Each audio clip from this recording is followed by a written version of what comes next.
Yes, the early show is now called the Insider Show. And these are some of our guests that will come in, and we'll just give you the news of the latest AI and what's happening in hospitality in general. So, just a bit of my, can you see on my right side? Is this blocking the whole screen? This thing? You don't know what I'm talking about. Can you hear I me? think Ken, I think you're saying that our faces are all blocking Yes, is it? the right side of the screen, right?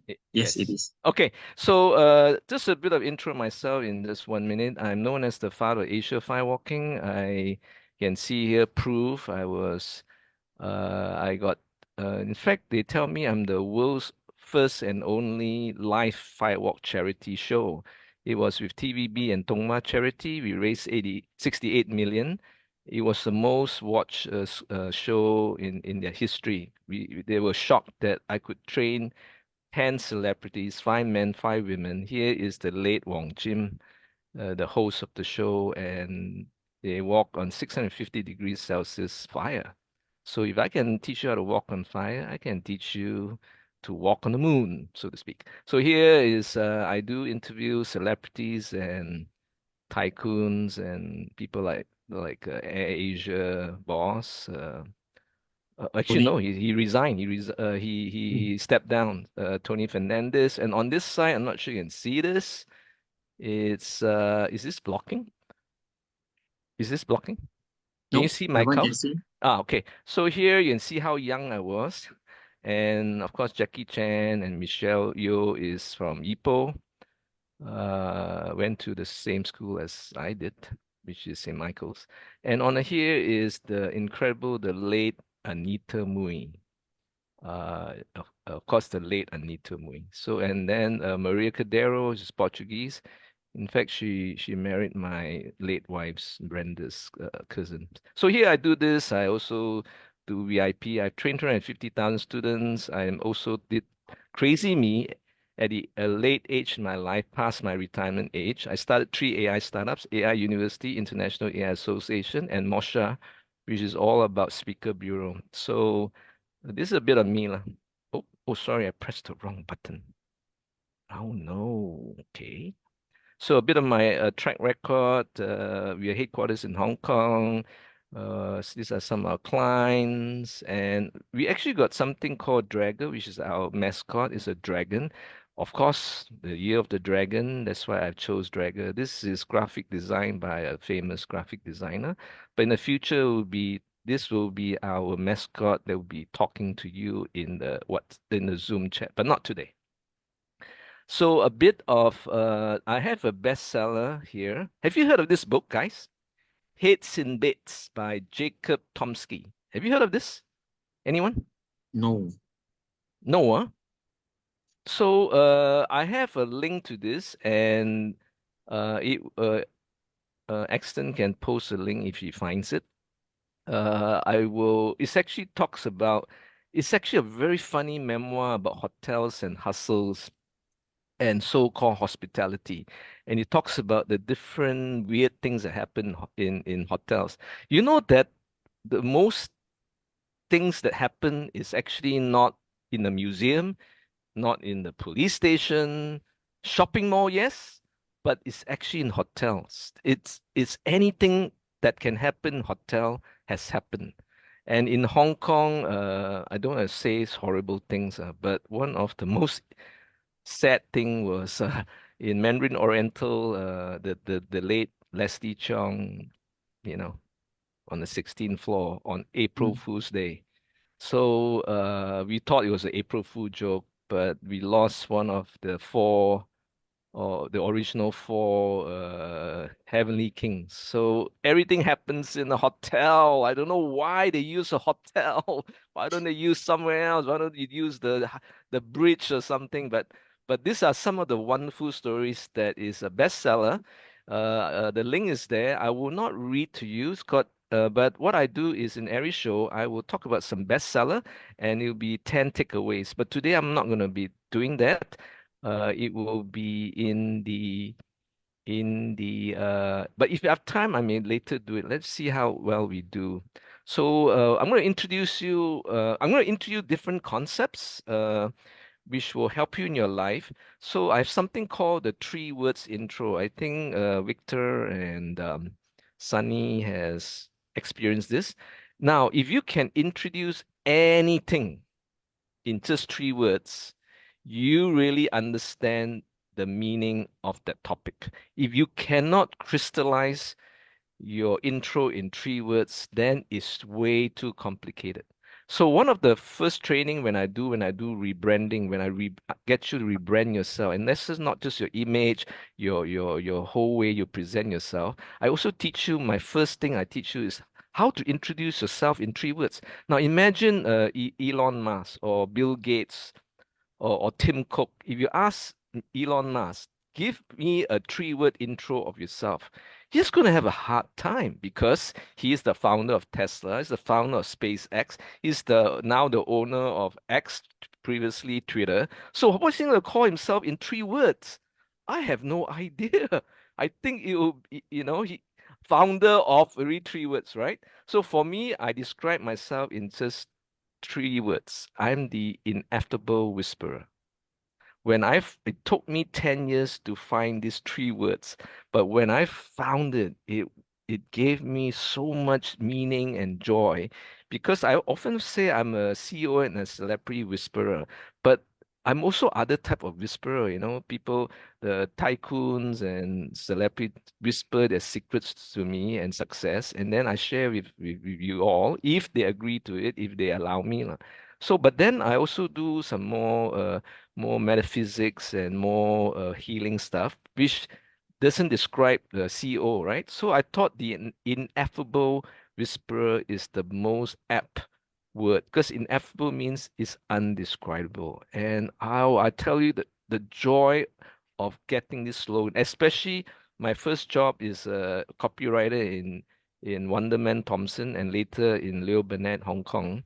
I spent 100,000 US on ads alone, so I know what I'm doing lah. Okay, so let me tell you about AI and what's happening. I think you probably know about just a week ago there was some deep fake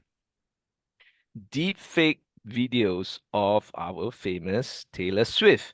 So you know Taylor Swift is a billionaire, the first billionaire singer that with his era tour, and she was the most.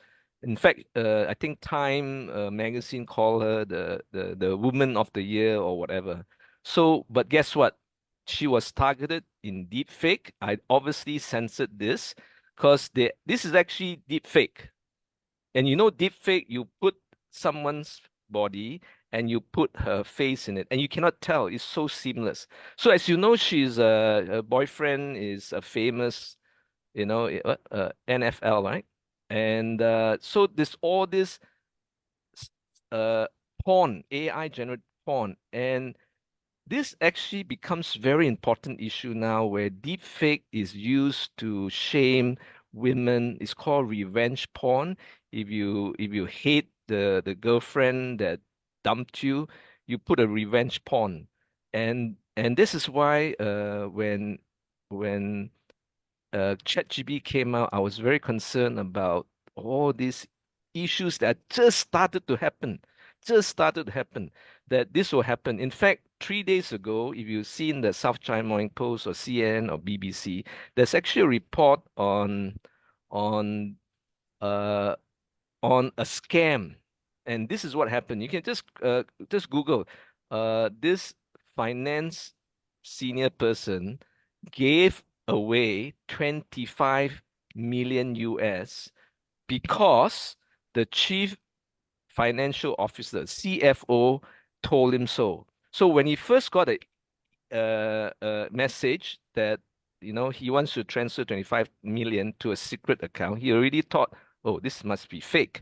But you know what? He went to the Zoom meeting, something like this, and then he saw the CFO and the CMO and the CEO there. All are deep fake in Europe or whatever the headquarters is. So then, of course, you are not senior, you're not a C level, you are still answerable to the finance chief CFO, right? But you're not in that level where everyone is senior. You don't question. You're like, wow, the CFO is there, the CMO, the CEO is there, and you're all saying, yeah, yeah, please go ahead. This is urgent, and they always use urgency. They always don't want you to think. They will scam you, and within 10 minutes, he said, do it now. He sent 25 million US, just like that, and it was gone. And that's what AI can be very, very dangerous with deepfake, with issues of copyright and all that. So that's why whenever we cover AI topics, we always talk about the dark side as well. Everything's got a dark side, the light side and dark side. And AI can be very dark. I must warn you. So with further ado, it's now 9:15. We are 5 minutes ahead of time. I'd like to introduce Sonny Gan. Okay, this is Sonny Gan. He is a who's who in the hospitality. Should I show you his profile? How do I get out of share? Oh no, I can still share. Uh, Axton, help me.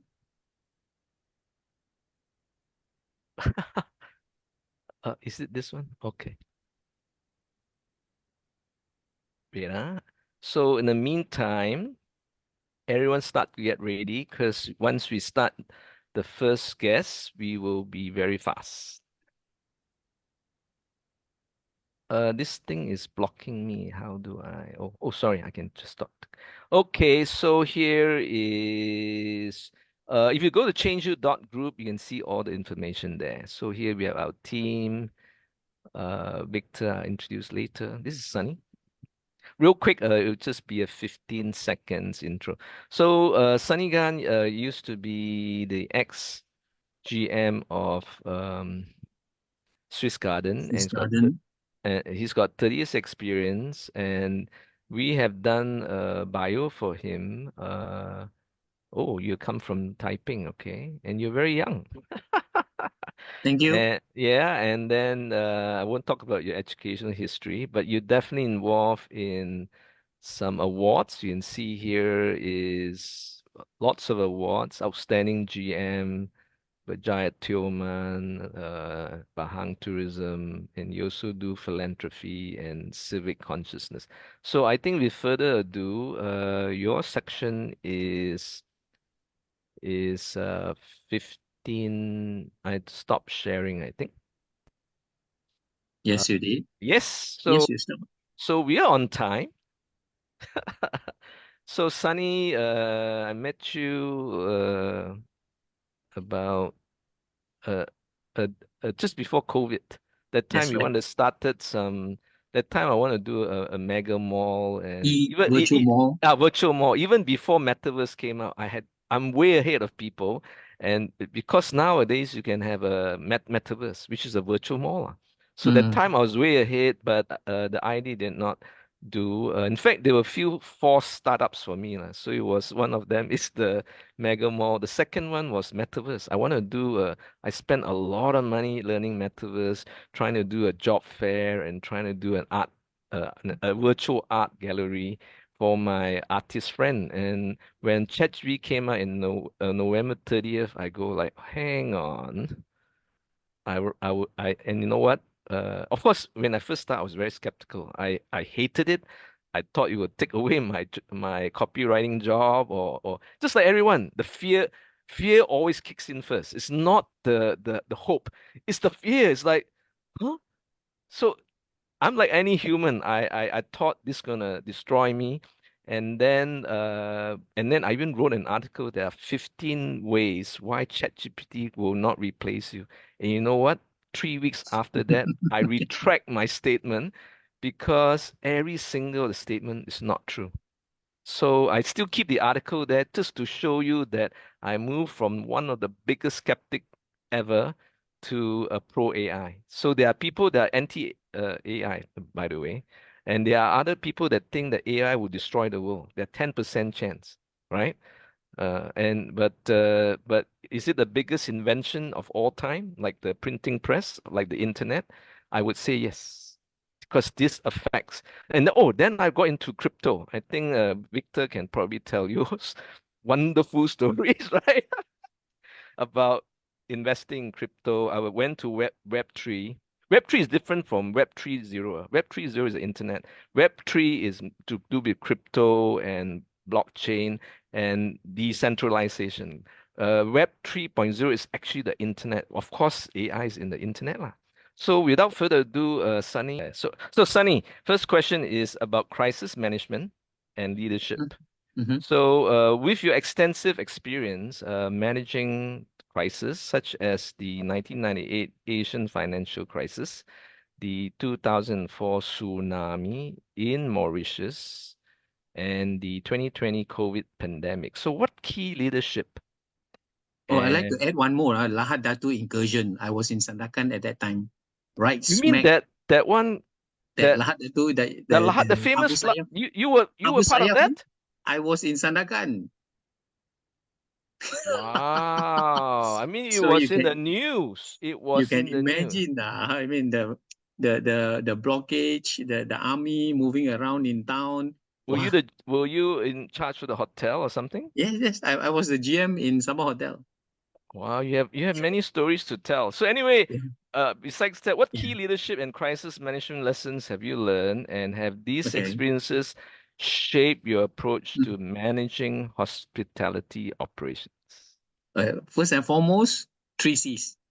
What are the 3 Cs? You just need to keep yourself cool, calm, and collected.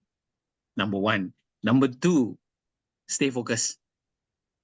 You must have very good discipline and think out of the box. So additional one more C is creativity, because that's the time when, like in Sabah Hotel, I just lost 400,000 overnight when the shooting started. Everyone just pull out of Sabah. They Speakers not ran. coming in, they just disappear. Banquet events all cancelled. Just overnight, I lost 400,000. Just it's like looking at it today. Wow, I'm so happy. And the next day, what happened? Hey, come on, what's happening? We lost a few zeros in our revenue or what? That Everything must just wiped out. I mean, that I'm must be referring to the shocking. news. Yeah, Well, it was, people were and killed, isn't it? yes, yes, Wow, they that were is. shooting, and there was also one beheading or something like that. But let's not This go is into not that. in your hotel, right? No, it's nearby. Yeah, but it Nearby. affects you. So once you say Ipoh or Sandakan or KK, the whole town will disappear, will run away. Yeah. So the entire east coast of the Sabah practically wiped out. Everything from Sandakan to Tawau, Lahad Datu, the whole entire area were just isolated. Dead town. The ESCOM came in, and even one of my remember there was a lady with an engineer, Sarawakan engineer, who was also kidnapped. That lady happened to be the mother of the owner of the one of the Sandakan seafood restaurant, and Oh I my. used to Patronize. patronize that restaurant. And Wow, they what were a so brave. story. They just came out right to the restaurant because it's at the seaside. Just came out right to the restaurant, and they know who to go for. Oh, they were not random. No. They know who they wanted to take. I think the engineer was just as a backup lah. Okay. Oh, So and then the rest is history lah. history. Okay, second question is about Yeah. commitment to conservation Mm-hmm. and community. So, as the organizing chairman of Tioman Island Conservation Day, and as well as a volunteer to various organizations, how do you actually integrate your passion for conservation and community service into your roles in hospitality, and what impact do you believe this has to your guest experience and brand reputation? Total impact, Total because impact sounds like a total movie. impact. Yes. But unlike Total Recall, Total but recall. total impact, because take Tioman for example. I mean, I brought together the reef check, I brought together the divers from Singapore, Malaysian divers, I brought together the what do you call that, pejabat, the Jabatan Laut, Jabatan Taman Laut, okay, in Tioman, and I brought them together We did the artificial coral. We did activities. We cleaned up the beach. We replanted a lot of plants around the beaches. So I mean, and I'm very, very confident the impact is tremendous. Right? I mean, divers come together, schools come together, government departments come together. We put our heads together, clean up the beaches, clean up the sea, put down the artificial coral, and our artificial coral are recycled bed frames, recycle a van. We stripped all the plastic parts, remove all the oil, scrub off all the paints, etc., and then slowly floated it out to where we wanted it and released the balloons, and they just floated down. So So this is you like can a imagine. mini version of previously we heard like big ships were sunk Yes, just to do an those were artificial. very Those are simple. very big one. Those are very simple. They just float it there or tag it to the place, location. They bomb it and they just go down. This one is no. I have to drag it from the land. Sorry, I have to strip everything, drag it from the land right to the seaside, then float it out to where we wanted it to be. Slowly release the air and let it slowly sink and lay at where we wanted it to be. Okay. Fantastic. Then subsequently, all the divers come down and then they harvested the corals nearby, and then they started installing, tying one by one. So Fantastic. yeah, I mean, Yeah. to me, it is just something that my tagline is this is what we can do for Mother Nature. Okay, and Man. especially in Tioman, the sea is their lifeline. Without the sea, Yeah. with dead corals and There's no the beaches tourism. are polluted, I tell you, Tioman is Dead. history already. Yep. Okay, so Okay, yeah. third question is to do with generative AI in hospitality. So, considering your journey from ground up, you started from level one, entry level, and witnessing the evolution over 3 decades. So, how do you view the potential of generative AI, such as ChatGPT, in enhancing the operational efficiency, personalizing guest experiences, and even possibly addressing some of the industry most persistent challenges? I think I, for one, definitely sees the potential in this because I think I joined the industry, the hotel industry, Mm, right when they were converting a lot of from manual to automation. Because okay. I was the person in charge of automating the cost control system, the ADECO. Oh, So I converted manual purchasing, manual market list, manual storekeeping, manual receiving, yep. manual store requisitioning to automation. So I see the benefit in it, and I see the AI is the next step that the hospitality will benefit now. For at this moment in time, I believe that we are only touching the surface for Yeah, yeah, yeah, hospitality. yeah. No doubt, hospitality at the end of the day, like what it still require the human touch. I'm sure all the robotics that we've been hearing from Japan, hotels, etc. Yes, initially I think I will go to have to experience, but ultimately we are humans. We are Human social touch. animals. We are Yeah, social yeah, yeah, yeah. animals. We look for another human. We don't look at another machine and say, "Hi, my name is Sunny," and Yeah, then yeah. So of course, there's basic, normal. Yeah. the basic robot delivering food to nowadays. Even a small restaurant does Oh it, yeah, yeah, deliver yeah. food to you. Mhm. That one is of course is fine, but It's just a other than gimmick. that, it's a gimmick. Yeah, Yeah. it's a gimmick. Okay. Yeah, I know. I do. I agree with you. I was attracted to one of the restaurants to go in and say, wow, look. Then wondering how do they manage? How do they avoid the table? How do they avoid the chair? How do they avoid the gas? That sort of thing. Yeah. So I mean, it is Census. a Yeah. gimmick. Yeah, it Yeah. is a gimmick, and I guess like all gimmicks, there is a promotional aspect of it. There is the Novelty. novelty. I mean, it does. Okay, Okay. but after a while, again, going back to the human touch, we Yeah. still need that. Yeah. You see, So so for I me, think in my earlier career, I was guilty like any other management consultant that I use of gimmicks like firewalk, chopping wood with you, putting this stick and breaking it in, you know. So a lot of people were into this physical, and even today we have gurus put them in a cold water and very physical thing. To me, Mhm. it's a gimmicky.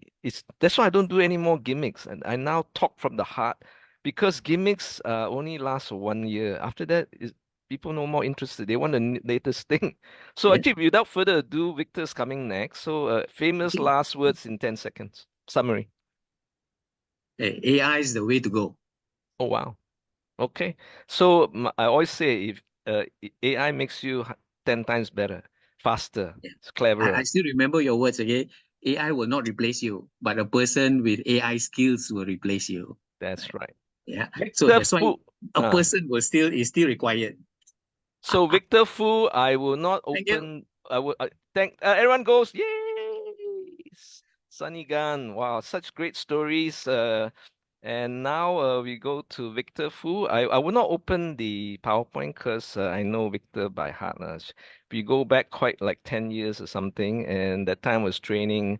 I trained the whole senior group, including Tan Sri Lim Kok Teh in Manila. And then Victor is one of my star pupil. I always brag. Just like Taylor College is also he's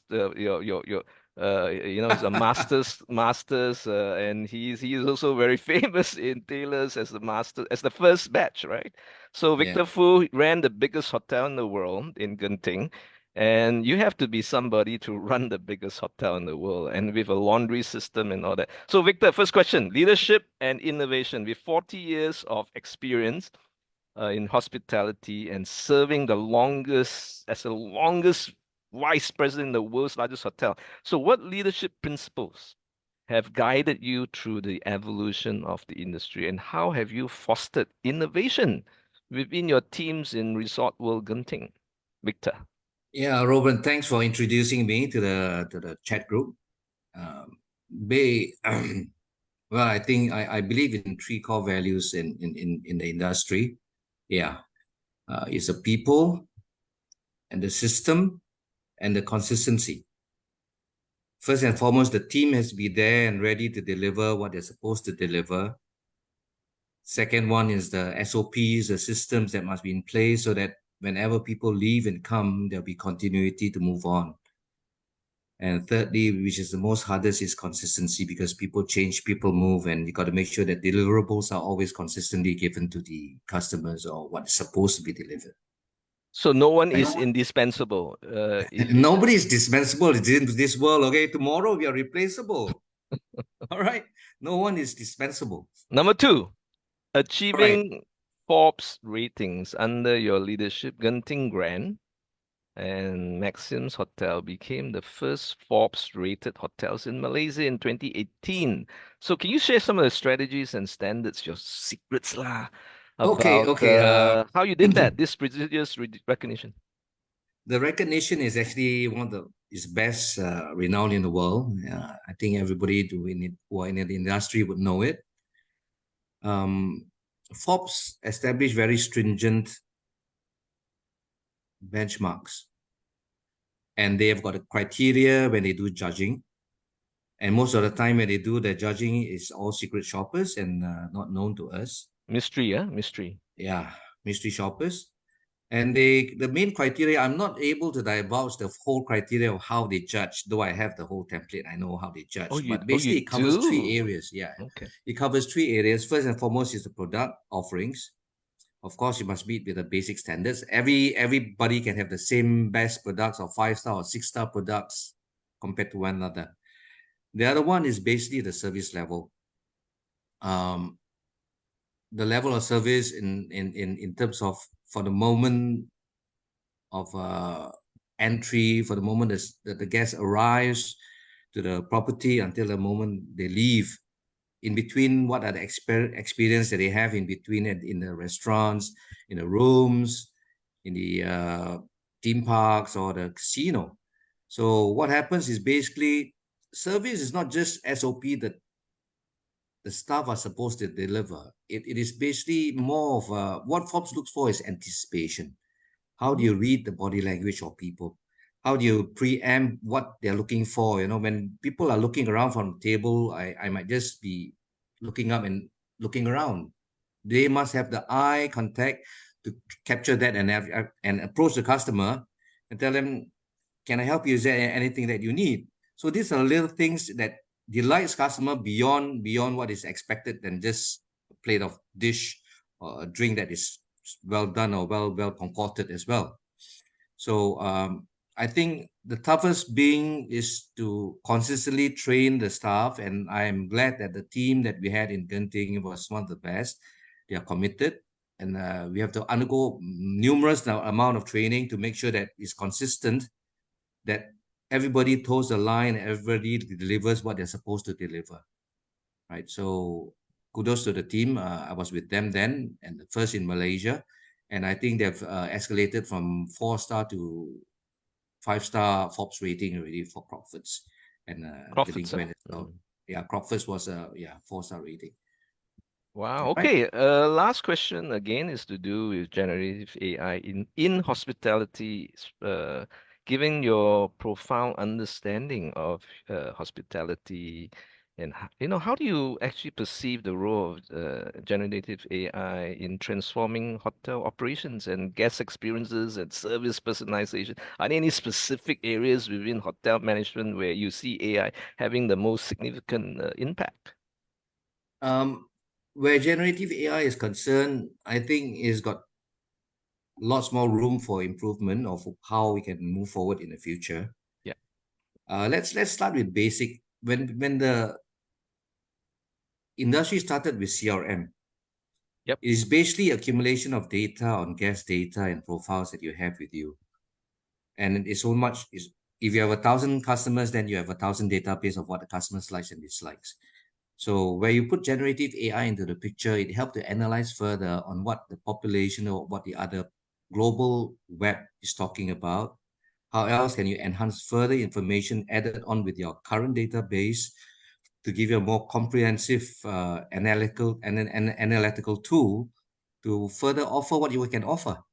So it gives you a bigger picture globally rather than within a coconut shell. I would say it that way because it explores the entire data that's available out in the web. So data is everything. Everything is data. Of Data course. is king. Data is Yeah. billions worth. Yeah. So, and now with AI, it's even more relevant because AI is Yes. all about, in fact, there's a difference between intelligent data and just data. Just like I teach, you can be AI skilled or you're AI intelligent. All right. Most people, the courses are AI skilled, but we teach AI intelligent. That means you know deeper the connection. You can connect the dots on AI. So same thing with data. Data is just raw data, but can you connect the dots? Yeah. What it means to you in guest experience, what it means to you in being happy. That is the Totally. connecting dots. Yeah. Correct. Any With the last famous data, words? yeah. Okay. When you talk about data, I think once you run through AI, they are able to further analyze and understand the bigger picture and give you better Insight. revelation, things Yes. that you might not have thought of, and give you a better picture of what you want to do. And there's so much apps online that you can actually go to. Some are free, some are payable. Yep. That will have to suit various industry needs and requirements. So to end with, thanks very much, Robin, for the invitation to join this chat, and wish everybody a happy Chinese New Year and all the best towards the Hey, we forthcoming haven't AI stopped industry. yet. We still got some time. We got two Hello, Chinese New Year is VIP coming guests soon. coming up. Anyway, yeah, thanks. Victor, you're always wonderful. Coming up is Associate Professor Dr. Joaquim from France, and he's been at this. How long you been in Hong Kong? Sorry, how long you been in Malaysia? Just roughly. 16 years. 16 years, okay. And then let's go straight to that. You have more time. I'm giving you 10 minutes. The rest only 5 minutes, all right? Because you know what? In any case, I can do just one feature for you, Dr. Joaquim. Of course, Jennifer, we can do 2 hours with you, huh? You are super interesting. Let's go to Dr. Joaquim. So, Dr. Joaquim is the head of the School of Hospitality and Tourism and Events. Am I right? Mhm. And then you can see his Taylor's campus behind. He's actually working today at 9:40 p.m. at night. So anyway, the first question is about evolution of hospitality and tourism education. So considering the rapid changes in global hospitality and tourism industry, especially, the technical advances. So how has your school adapted these programs to stay ahead of these trends, and what role has your unique perspective contributed to this adaptation? Because Charles Darwin say it's not the survival of the strongest, it's the survival of those who can adapt. Yeah, you Doctor? mentioned about it. Yeah. So yeah, it's about adaptation, but you cannot adapt alone. So first thing I would say that we go with networking and collaboration. Uh, the main aim actually is to bridge, right, industry and academia together, right? The trends, the technologies in the industry move faster than education. By the time our semesters are over 5 months, and in 5 months, how many hotels actually opening? All right. So when you look at the timeline and how things happening, it is a challenge to be at the same level or to be at the same pace. Same level is possible, but same pace is not that easy. So we need to keep actually engaging with the industry. We need to, so of course, we invite the speakers. We do some site visits. Something happened? Can you guys hear? No, I think he connection. I think his screen is frozen. He's frozen, huh? Oh Hmm. gosh. We need plan Excellent. B now. To Oh, okay, it's Okay, back. he's back. Okay. sorry, okay, sorry. Back I don't know. online, back online. Yeah. Back All online. right. Go ahead. Continue. Yeah. Don't Here I worry. am. Don't explain. Just continue. All right. So it's keeping engagement with industry. So inviting speakers and so on. But mostly I'm planning projects with the industry partners, right? Engaging the student in real life projects.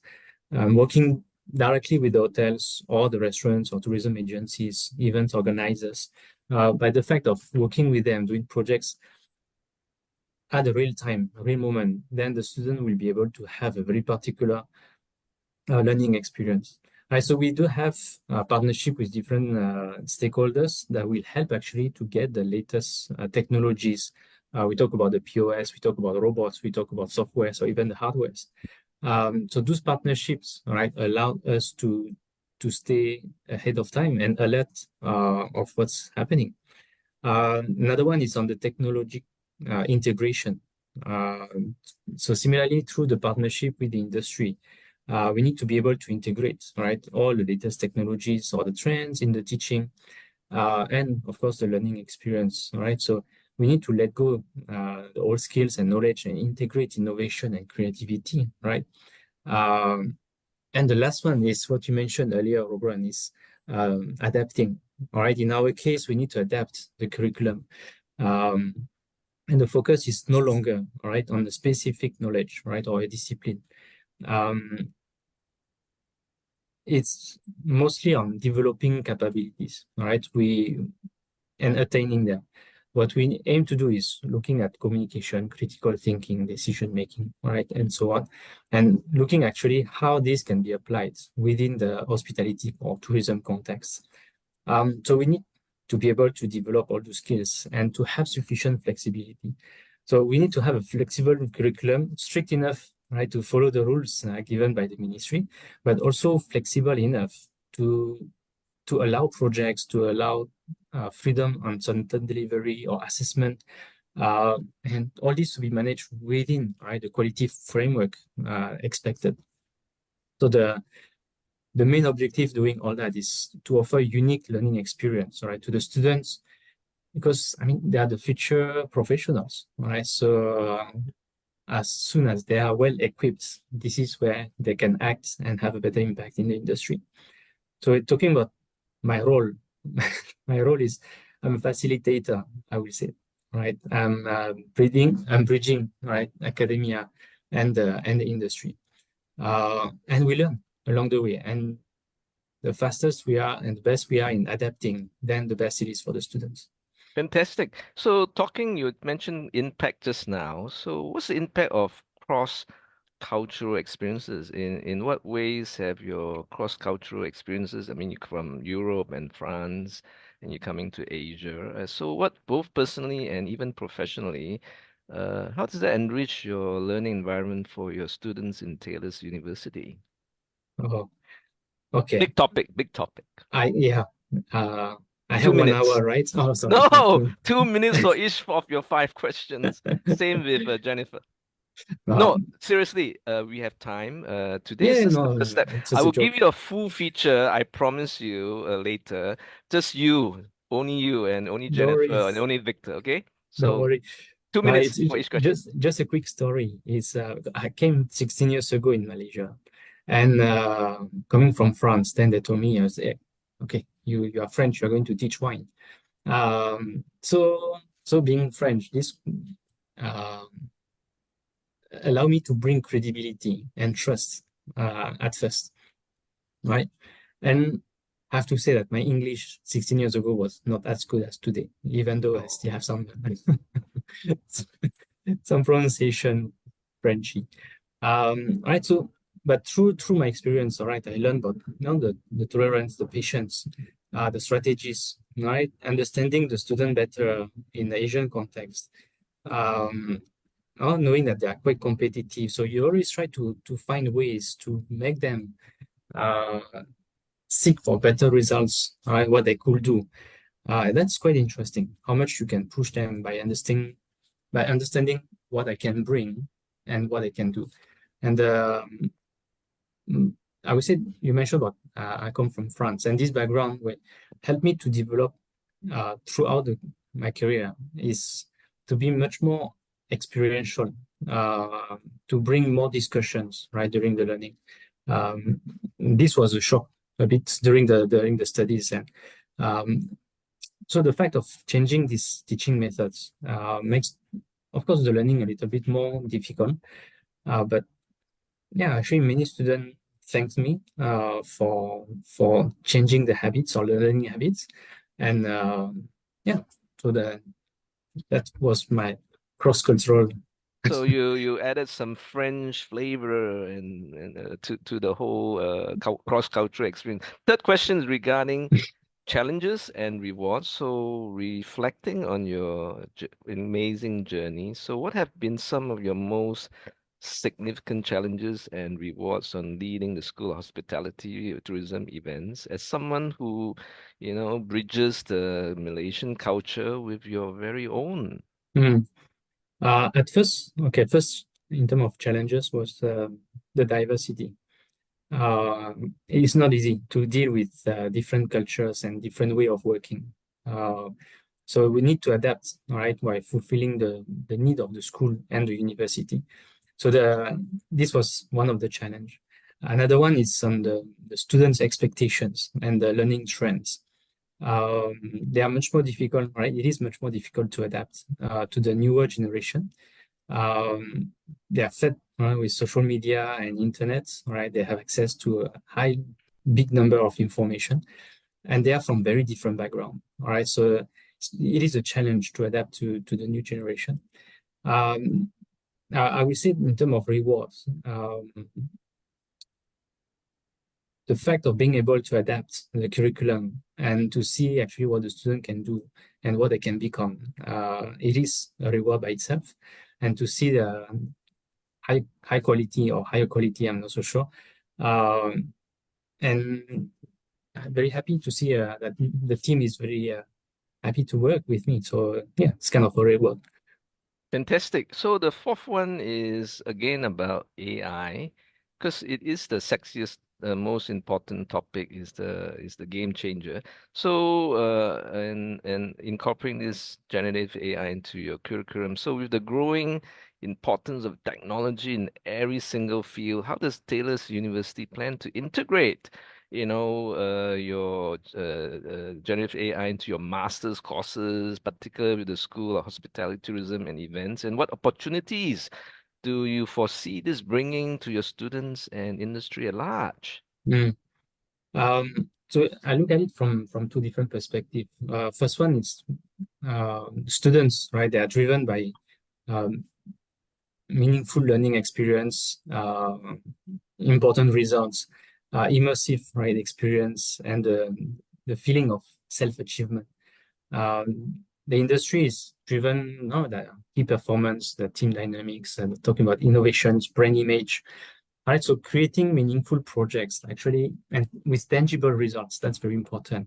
In collaboration together with the industry, will automatically enhance the learning experience of the student. Then consequently, the satisfaction, right? It will provide good results and outcome that will be beneficial to the industry. All right, so again, you go back to the curriculum and how it needs, all right, the curriculum needs and how actually the modules need to adapt to such needs and to be able, yeah, to reward the student with credentials and do all those kind of meaningful projects, right? So we do have a lot of projects like that already done for the past 1 year. There are more coming and on the way. And we don't do this only for postgraduate, we do also for the undergraduate programs. Oh, undergraduates. Yeah, and yeah, so it's quite fulfilling to see all the benefits generated from that. Hopefully, we can collaborate soon and help you in your process since we well versed with that. And so the last question is about your future vision. Looking forward, how do you envision the future of hospitality and tourism education in Malaysia? And what legacy do you hope to leave in Taylor's University? Yeah, I lost my Mr. crystal Joaquim. ball. I had it just now. Okay, right. So actually, my hope is to see the gap, right, between academia and the industry to be reduced. It will never be satisfactory, right? We have different roles, right? Our role is to educate and develop skills, right? And for a career. Why the industry, they need job-based resources, right? So there is a gap that will never be fulfilled. But it doesn't mean that we cannot work together. And with the focus on capability development, any company should be always happy and satisfied to have high-skilled graduates. So this is where we can work together. In terms of legacy, and that's a very interesting question. I would say that it's to maintain the top hotel school in Malaysia and to have successful trendsetters, all right, from our graduates, right? So one day we have the next the next trendsetter. Yeah, that will be a wonderful thing. All right, so we have a lot of students actually, they are creating their own companies, all right? So very proud of them. And yeah, So the more Victor we receive Foo is one blessings, of your famous poster student, right, Victor? it's one of, yes, definitely. So well done. Any famous last words before we go to Jennifer Ong as our Oh, last guest? let's see what the future will bring. The crystal ball. Exactly. Yeah, I'm glad. I think all of you here are pioneers. So although there are only a few here, the recording will be viewed by thousands. Because in Changeu, our Facebook alone is 11,000. So the recording is actually more important, and we'll segment it in different segments so that people just want to watch certain segments will do that. So thank you, Dr. Joaquim. You are wonderful. You are definitely one of our who's who in hospitality. And you. now the last guest, we saved the best for last, and of course for the ladies. Normally ladies come first, but in this case, in a show like this, usually the VVIP guest comes at the end. So, with further ado, Jennifer Ong. I've heard so much about her, but I finally met her in the general manager's the dinner thing in Taylor's organized about on the 29th November, and the first person I saw was her. It's like she just stood up, not physically. This lady got presents. She's the founder of HAPA. She gives out awards. Everyone is super nice to her because she gives away awards. So, Jennifer Ong, you're next. I don't need to further introduce you. You are since, in fact, even in the questions, they will know a bit of your history. So, first question is about vision and evolution. Evolution. So, from your inception in, am I right? It's 1994 where you started HAPA and became a multifaceted entity with 5 distinct brands. I'm plugging you, shamelessly plugging you, right, under its wing. So how has your vision of HAPA, how has it evolved, and what were the key milestones? I know you can give 1 hour, but keep 2 minutes to each question. And what are the key milestones, and from a publisher to now the most comprehensive hospitality lifestyle platform? Jennifer Ong. Thanks, Robren. It was an impressive introduction. Yeah, I know I have 2 minutes. So For each question, you're 5. right. So I think from the time I started the business in 1994, it was maybe it was called an accidental, maybe it wasn't, but it's starting off with a magazine, hospitality magazine, and then subsequently introducing many more other magazines that for other industries, So it was a pure intention of I wanting to start a publishing house together with my late husband. And, we just wanted to publish magazines to serve the various industries. And along the way, I think in 2002, that it from 94, and then it went on to 2002. 8 years later. Yes. So I was doing a lot of magazines for hospitality, retail, you name it, fitness magazine, men's magazine, women's magazine, there was no specific industry that I didn't cover other than medical or law. But Wow. it came to a point where I think I had the desire to always look for gaps or look for areas where the unserved market, I call it. Yeah. The blue ocean, as some authors say, the blue ocean, not the red ocean where competition is fierce. You're the first in the industry. Yeah, I think it kind of just dawned on me one day that how come I'm in the publishing business where we write about people, we write about people like Victor, we write about people, who the chefs and all that. I mean, I didn't meet Dr. Joaquim then, but so it's a magazine that we recognize people and we talk about the things they do. But it sort of dawned on me at that time and said, why wasn't there any recognition awards that serve not just the owners or the chefs or the guys like Victor in his suit, but the people from the back of the house. So what about the people who carry bags? What about the stewards? What about the people, the housekeeping and the front office? And I felt there was a need of recognizing these people. Wasn't a very popular thing, but then I was very determined to make it popular. So I then said, okay, we'll introduce awards into the market where, hoteliers and owners and operators will have no choice but to also be part of it to honor the people from the back. The unsung heroes. Yes, absolutely.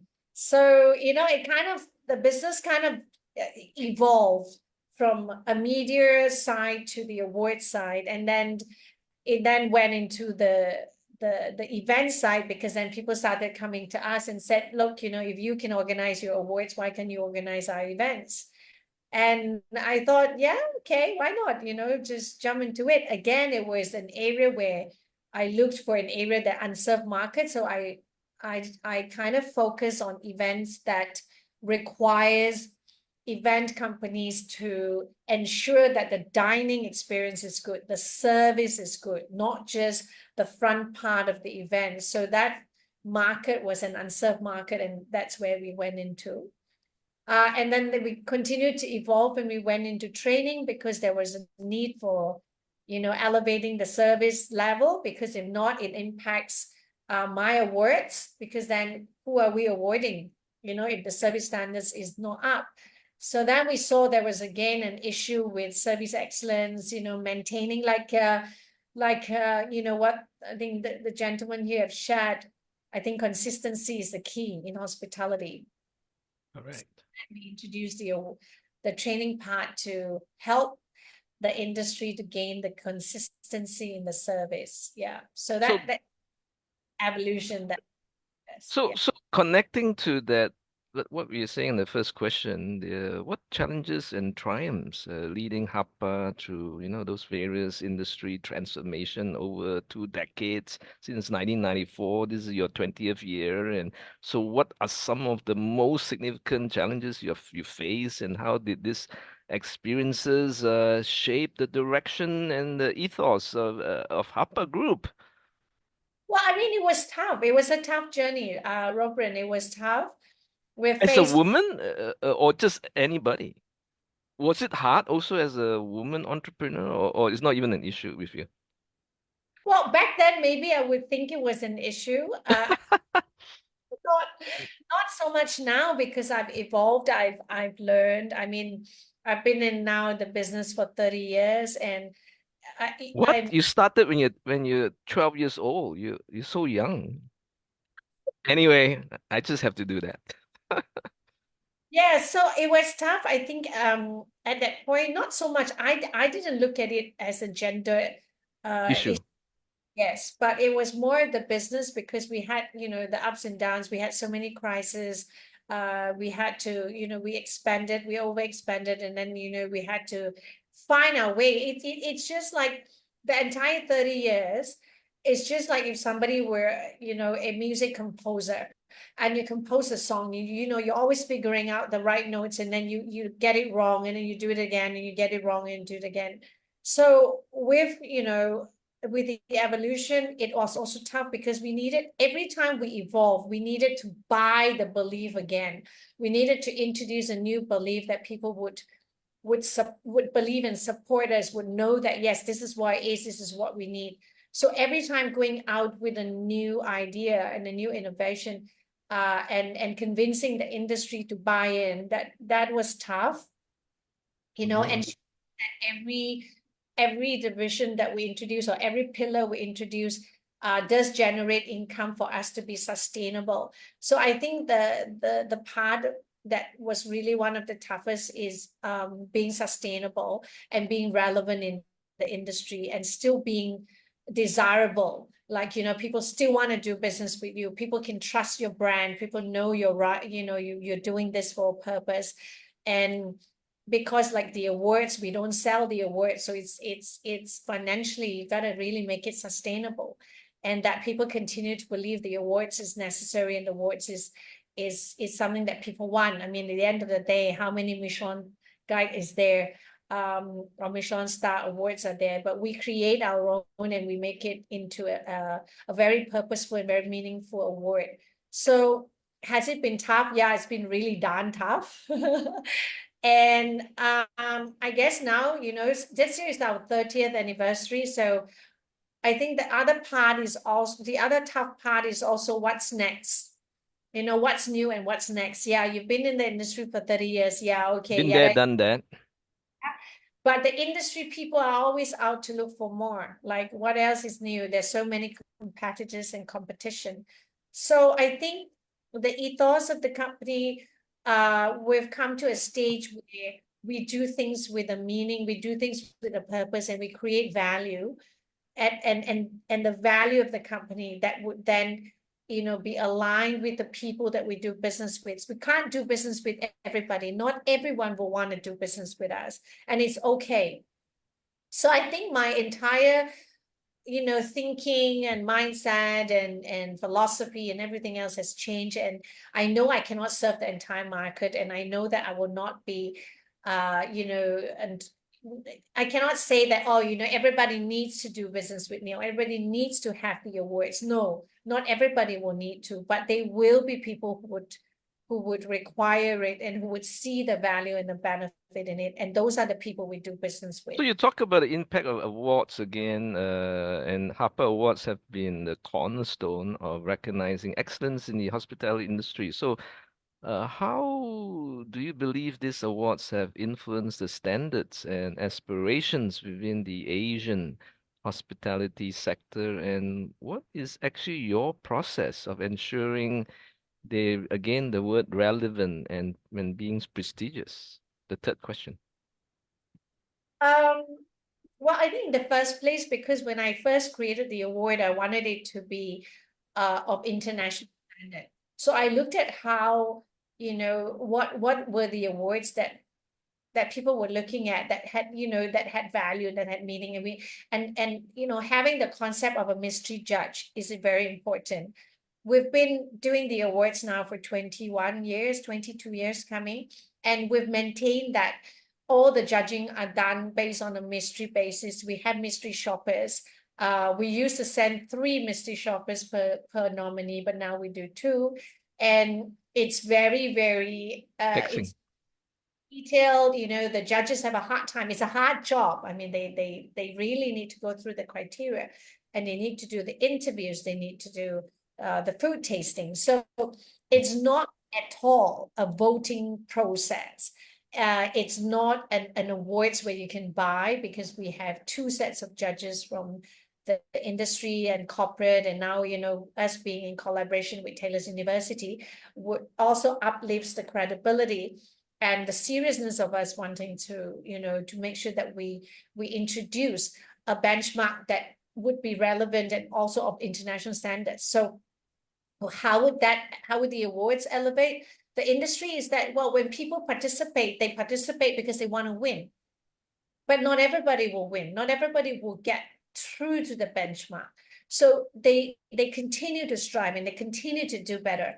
And and if you go around Malaysia, I mean, we've got the awards also in the other countries, like in Thailand and Indonesia and Singapore. And if you go around Malaysia, for example, and you see these trophies around and they're still there. I mean, Robren, we're not a Michelin star. We love to be a Michelin star. We're not a Michelin star. But they display your award in their office. I mean, you look. I mean, I was just at the restaurant just now, and I went to check out where the trophies and where the awards, and you still see them. There must be a reason why people still display the trophies. I mean, you're talking about some of these trophies back to in the year 2000, 2002, 2003 when we first started, and you go to Taylor's University, you still see our old trophies there. So there is a why people still display them, because it means something to them. We are recognizing people. People don't buy the awards. We recognize them because they have surpassed a particular benchmark. And we continue to do the awards. So people continue to have the desire to win the awards. So they strive and they do better, and they live up to it. So it's I think that because we've been here for that long and we continue to maintain the credibility, the concept, the process, it has not changed, Robren. The process hasn't changed. The only thing that have changed is the criteria that has been tightened, the standards that has been elevated. There are more strict judges that comes in, correct? So that is changed, but not the process of it. That process is still the same 21 years ago, 22 years ago. It's still the same thing. So, we want to continue to bring the awards to a higher level. And that's what we intend to do with the awards, to elevate the standards. So people who want to participate will participate for a reason. Again, not everyone is our client, not everyone will want it, but it's okay. So those who want it will then say, okay, it means something to me. Those who don't want it, well, it's okay, you don't need it, then you don't need it. Yeah. So that's how I look at it, in the business. You're very pragmatic. You're very down to earth, even with all the glamour. And my feedback about you is you're very sensible and all that. Second last question is to do with AI. We talk about this in the GM dinner, and exploring this AI collaboration, considering the increasing level of artificial intelligence in shaping industry. And is there potential for collaboration with HAPA or maybe even with our AI university? Because we're actually going to do a certified AI intelligent something to do with NLP. I'm a master practitioner in NLP, which is, if you don't know what NLP is, neuro linguistic program. Not going to go into that. It's been around. You can do 30 days of that. I did it in Hong Kong. I did my master practitioner. So we can collaborate in terms of that course itself, or even for hospitality. So how do you envision such a partnership if we do offer this hospitality and lifestyle sectors? Do you think we can collaborate? Can we Yes. share the same stage, or I cannot play second fiddle to you, neither will you play second fiddle. Can we be in the same platform? I don't okay. I don't want to compete with you, Jennifer. You're too beautiful. You are ahead of me in hospitality, but I'm a bit ahead in AI, right? And personal growth. Can we be some partnership in this? No, absolutely, Robren. I think we spoke about this at the GM event. And you know, today I was just Googling on AI, right? And I was talking to my the students, my master practitioner students. And I Googled, and one of the question was what AI is used for. So then I took that screenshot and I put it up into the group chat with my neuro-linguistic programming master practitioner students.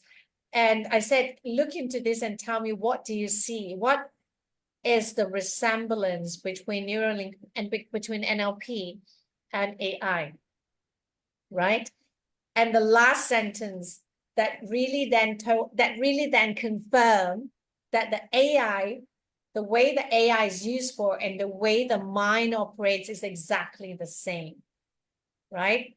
And the AI here says what AI is used for. The computer receives data already prepared or gathered through its own senses, such as camera and so on. It processes it and then it responds. And that is exactly how every human mind works, that you receive data, all of us receive data, and through our own senses, which we all have 5 senses, some people say 6, yeah, so we all have our 5 senses, and there's a way every human mind processes the data that they receive in the mind, and then they respond to it. So 1 million people could be watching this, but 1 million people will process the information absolutely differently because of the way that each of the minds processes things. So that's where I then sort of say, wow, you know, so there's so much of, and that's why I've been so passionate about NLP and about bringing NLP into education, and not just education, bringing NLP into the corporate world. Then you really save a lot of time on communication issues and conflicts, and all the bosses, you know, nagging the staff and all that crap could be taken out because you really work on that. So if AI is such a big thing because it's programming anyway, then what makes AI is programming? You got it right. Right? So then what makes us think the minds are not programmed? It is programmed exactly the same way as an AI. So that's why I always say this, and I'm going to say it again. I'm going to say it for the rest of my life until somebody, somebody in the education industry wakes up. The first university that adopts NLP into its program with the lecturers, with the staff, with the students, it's going to be the top university in the world, and I promise you that. Okay. Fascinating. I believe in you. I believe in NLP. Oops, did we lose did we lose the audio? We didn't. Okay, continue. Continue. So that's why, you know, that's why I said that when you spoke to me about it, and I, you know, and I immediately said, yes, oh, absolutely, there is a need for that.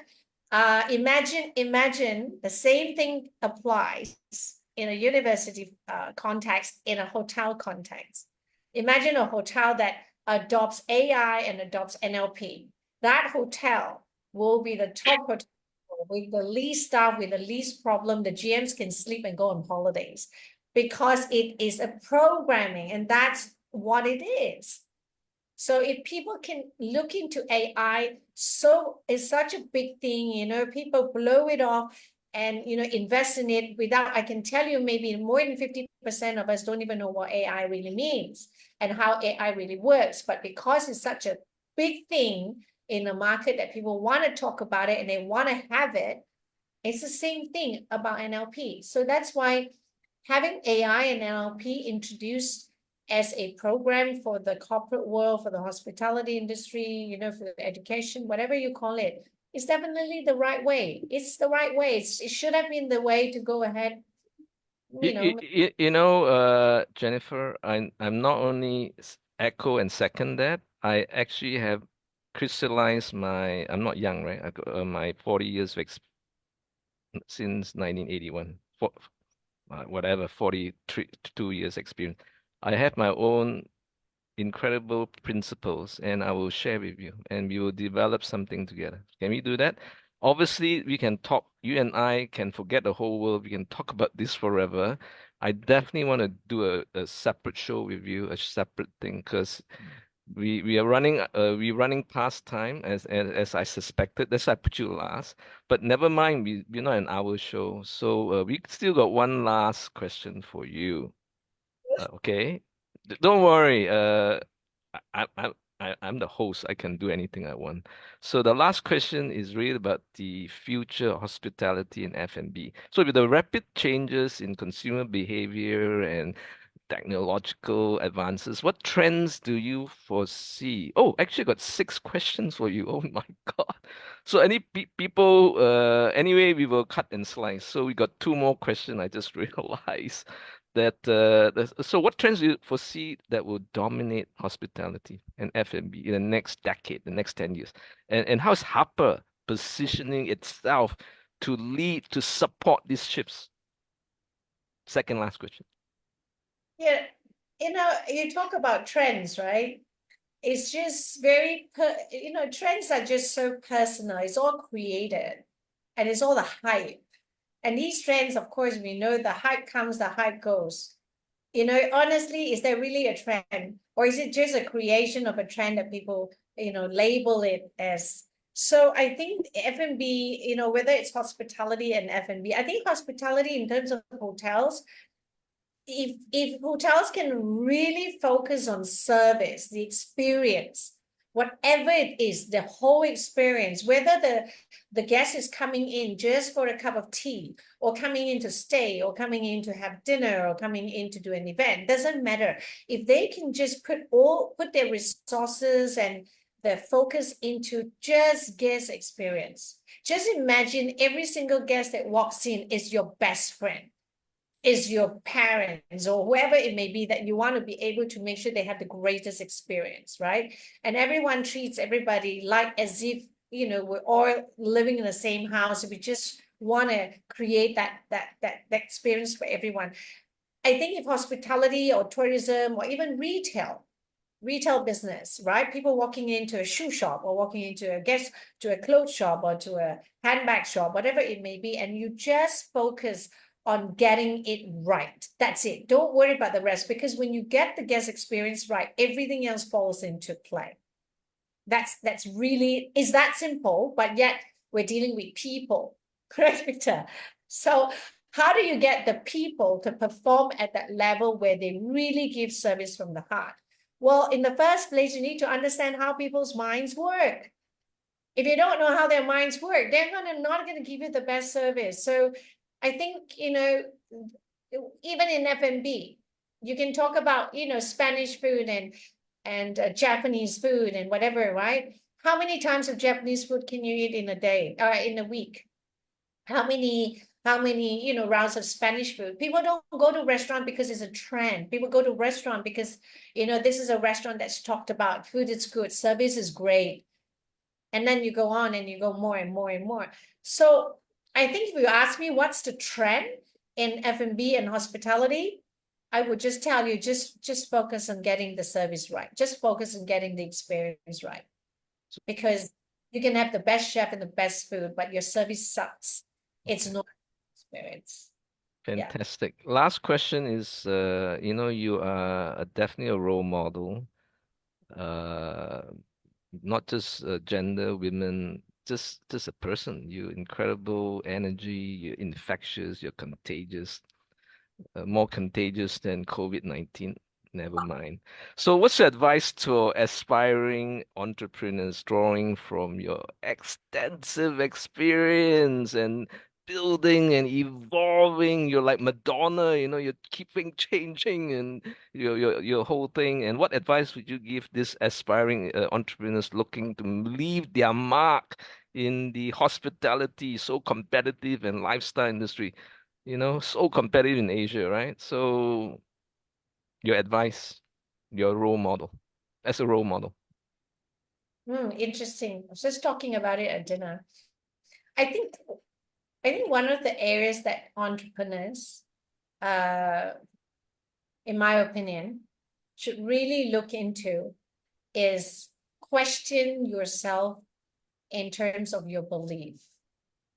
Whatever business you want to do, whatever it is you want to create, you always have to ask yourself on a scale of 0 to 100, how much do you personally believe in that yourself? Even if somebody says, oh, I believe in it 99%, don't do it. Because anything less than 100% is a self-sabotage. Wow. If you say 99.99%, don't do it. Because Wow. anything that's less than 100% is a self-sabotage.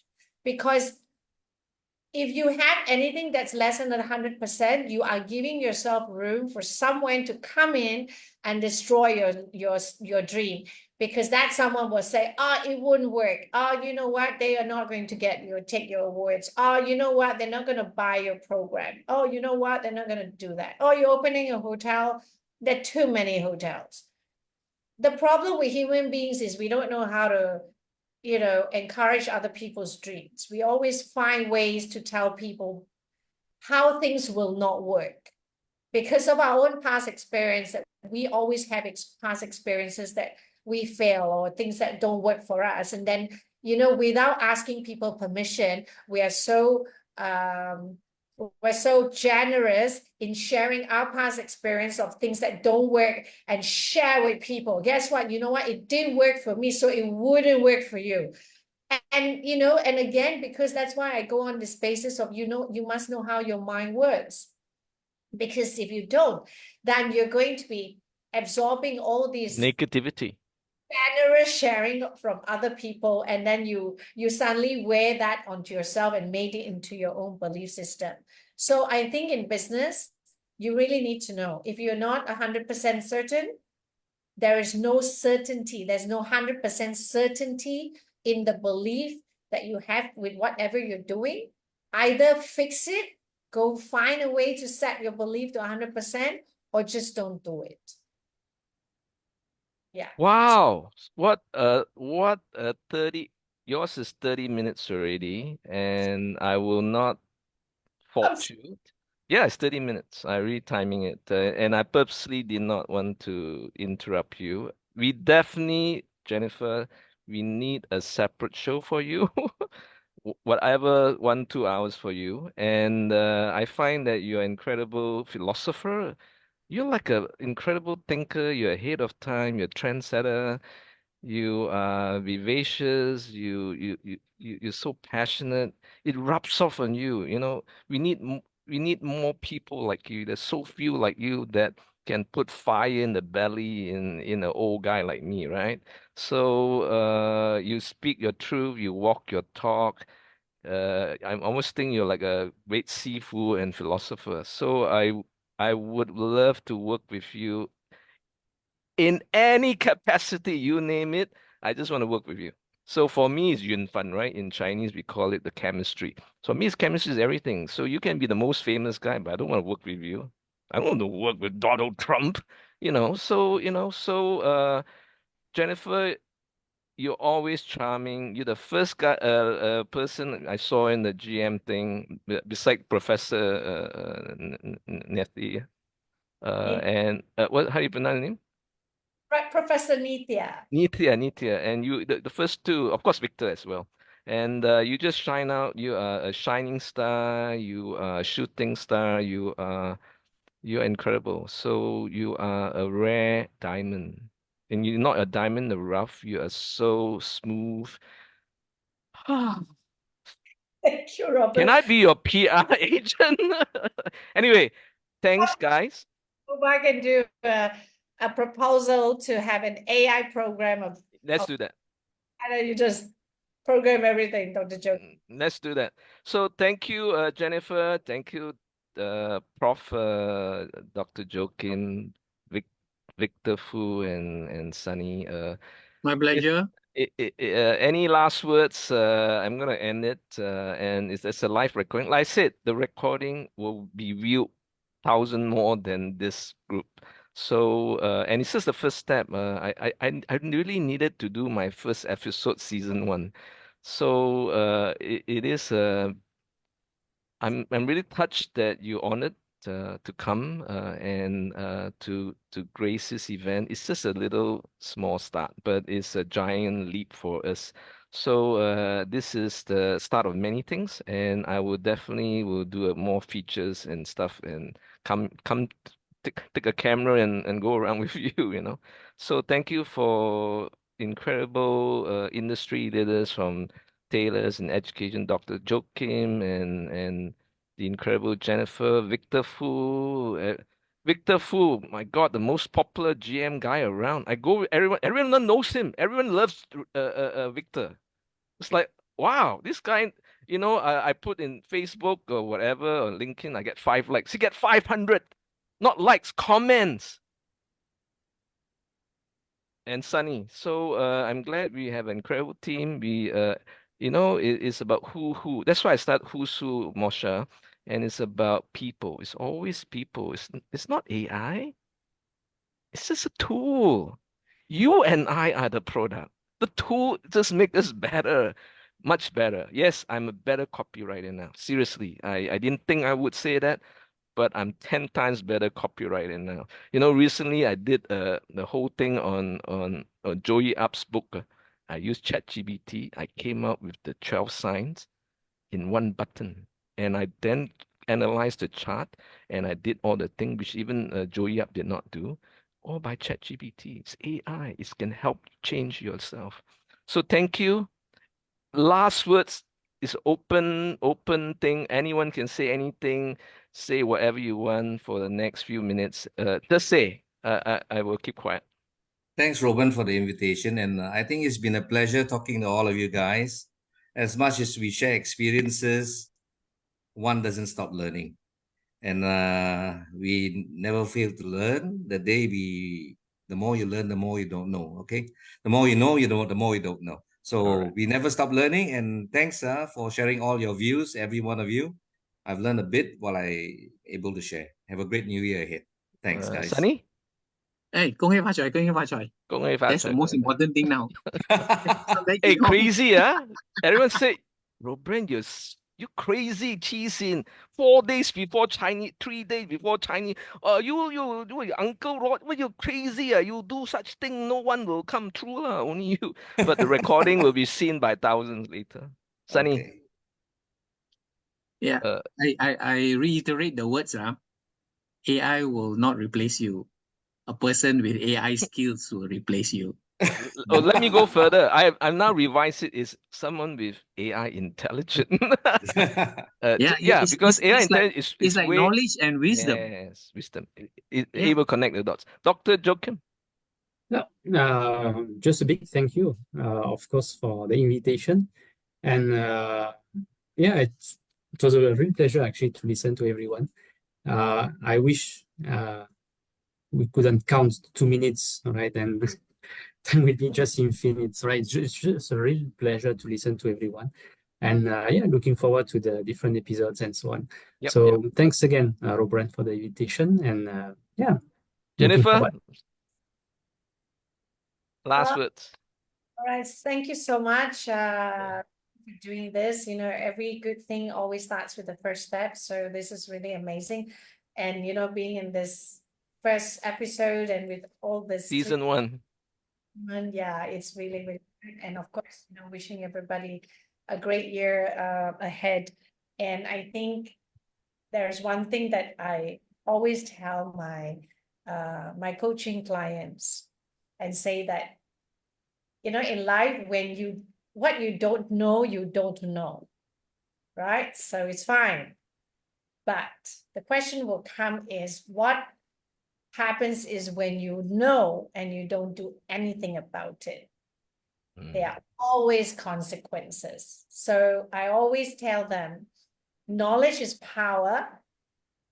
Just like words, just like language, they all have power.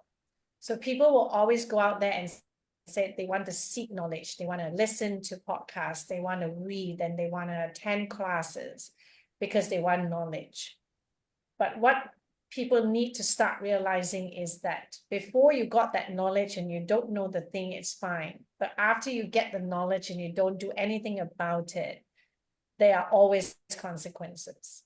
So seek the knowledge that you really want and then apply it and use it, and not just seek because, just to beautify the resume that you've attended this and that. So I think that's one thing that I always highlight to my coaching clients and to myself as well. So yeah. Fantastic. So wisdom is applied knowledge, and last LAST is learn, apply, share, and teach. So when you teach, is a whole different level. That's why Dr. Joaquim is when I teach, I'm learning the most, isn't it, Dr. Joaquim? Because you have all you can connect the dots more than your student. So I find that secretly I'm learning the most, and that's why I love education, and knowledge is everything. So I'm glad you are deep down in you're all educators at heart. You may not be a trainer, you may not be a certified, or you may be a professor like Dr. Joaquim, but that's why the AI University is about being an education, and the AI Associate is about issues. So we have to cover the whole thing with this. Thank you. It's been a pleasure. I'm looking for much greater collaboration, a great future. I can bring some of you to Hong Kong, Asia. Come along and it'll be amazing experience. So in the year of the dragon, it's going to be amazing. So thank you. Good night. And whoever's watching this, you can be like one of them. You can be the next Jennifer Ong. You can be the next Dr. Joaquim. You can be the next Victor Foo that ran the biggest hotel, or Sonny Gan that did this crisis management that people talk about today. So these are the veterans. They are sharing years of experience with you. Don't do alone. This is my last thing. Don't do alone. When I started my first business, I failed. I sold my Hong Kong property. I lost my shirt. I didn't know all, even though I did 100 million advertising budget, but when it came to my own business, I failed my first business. So don't do alone. Come with the experts like here. Take the master's course, take the NLP course, and because we have crystallized our years to, if I was a young person here, 20 years old, I wish I have all this wisdom then. Then all this frustration, will not be there. When I interview people, I don't talk about their success. I actually talk about their failures, because success is wonderful, but they don't tell you the whole 90%. That's what's important. That is the gem, the diamond that's pressed millions of years into that one fool's pure diamond. So thank you. It's an honor. It's a pleasure. Kong Hei Fat Choi. And those on online, we see you later. Bye. Thank you. Thank you, everyone. Good night. 恭喜發財，恭喜發 Kong Hei 財， Fat Choi. 恭喜發財。身體健康嘅。恭喜恭喜。心想事成，步步高升。This is all Hong Kong stuff. Okay lah. OK， Bye. 年年有餘啦，拜。I'll talk to you individually later.